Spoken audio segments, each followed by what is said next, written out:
د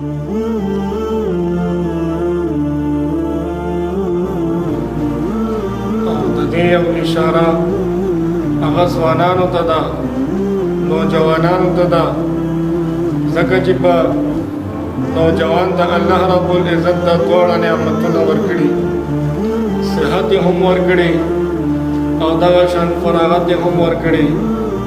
نو نوجوانانو ته دا پکار دي چې د دې دوه نعمتونو قدر وکړي، احترام وکړي.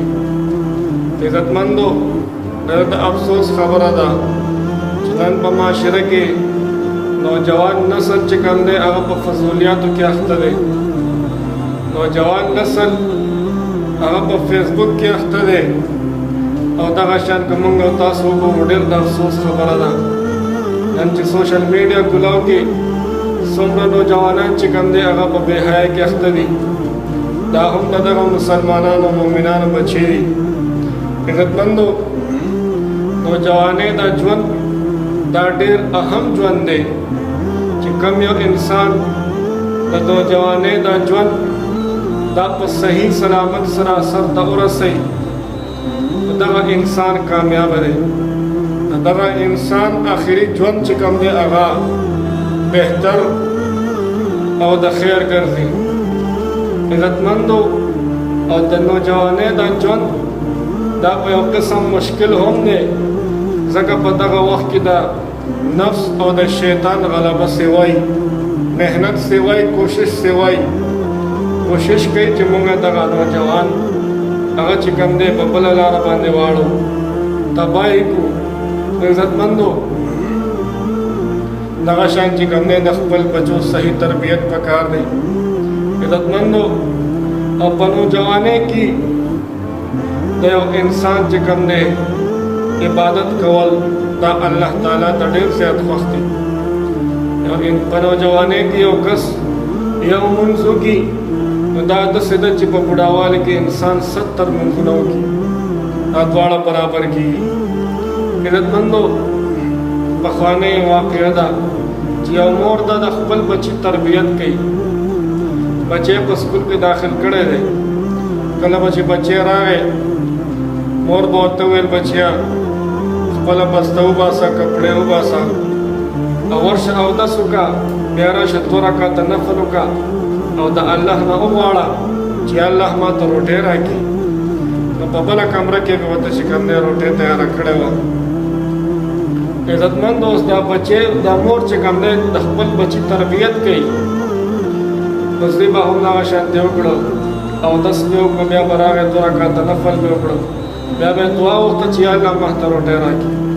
چې بلې کمرې ته به لاړې نو هلته به چې کوم دی روټۍ ورته تیاره وه. دا مور دا اوس د خپل بچي ذهن سازي کوي چې موږ ته رزق الله راکوي، زموږ دعاګانې الله قبلوي. عزتمندو، او دغه شان چې کوم دی په لمونځ کې ډېر هر څه پراته دي. عزتمندو، یو ورځ چې کوم دی دا مور چې ته په کلیوال کې یو کور ته تلې وه، په دغه معمول سره دغه زوی چې کوم دی د سکول چوټۍ ټایم برابر شو او کور ته راغی. همدغه شان چې ویې کتل مور یې نشته او په خپل معمول مطابق چې کوم دی بستۍ کېښوده. دغه شان چې کوم دی کپړې ویستې، بیا لاړې اودس یې وکړو، 2 رکعته نفل یې وکړه، بیا دعا وکړه. بلې کمرې ته چې لاغې نو اټومیټک چې کوم دی روټۍ تیاره وه. کېناستو روټۍ ته، حالانکې مور ورته اوس روټۍ نه ده تیاره کړې او مور چې کوم دی په بل ځای کې خو هغه ته پته ولګېده. هغه چې ټایم ته وکتل چې او دا خو زما د بچي د سکول د راتلو ټایم دی او ډېره زیاته پریشانه شوه، غمګینه شوه چې ما خو د خپل بچي تربیت کول، ما خو د خپل بچي ذهن سازي کوله او هسې نه چې کوم دی اوس د هغه ذهن چې کوم دی هغه الټه شي. هغه په منډه کور ته راله او دغه شان چې کوم دی چې ویې کتل بچی هغه په دسترخوان باندې ناست دی روټۍ ته. ته یې بچی دا روټۍ دله چا راوړه؟ په دې کې چې کوم دی غیبي اواز وشو چې دا روټۍ ورته مونږ ورکړه. دا روټۍ ورته الله رب العزت د جنت نه چې کوم دی راوښتې وه د فرشتو په ذریعه باندې. इज़्ज़तमंदों पर नौजवाने की इबादत अल्लाह ताला तो ढेर ज़्यादा ख़ुश थे।